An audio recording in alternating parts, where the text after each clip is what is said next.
que va ser per pura casualitat. Tot va començar una vesprada mentre jugava a la cova del vent amb el meu amic. ¡Hombre, se la va a hacer Ruth! ¡Si la cancha es tan alta, es imposible! ¡Hombre, ha sido más fácil del que pensaba! Pero sí, todo, mira com ens envolen les mans. La primera vegada sempre impressiona, però aleshores hem de guardar la calma i conservar el secret. Tranquil, que jo mantindré la boca callada, però si algú ho descobreix... Aleshores haurem de fer-lo callar.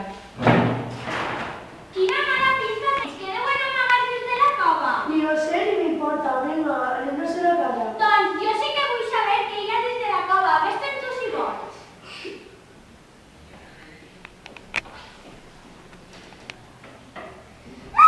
¡Qué fort! Hem d'avisar al senyor policia.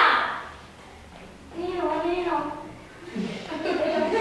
Senyor policia, jo ara ho jure. Pareix la cova dels horrors. Està plena d'ossos i cranis. Ara ho veurem, però si és una brometa de les vostres, me la pagareu. Entesos?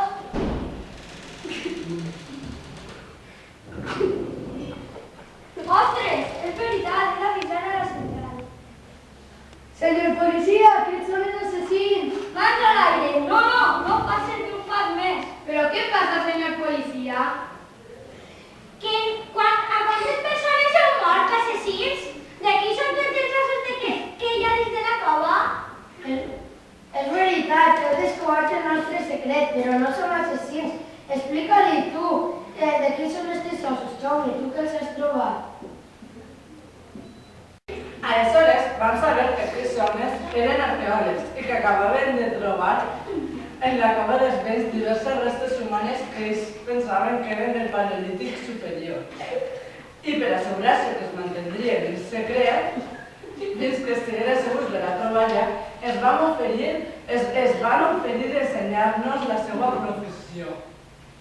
Robert se'n va cansar de seguida, però jo vaig quedar totalment embruixada per l'arqueologia.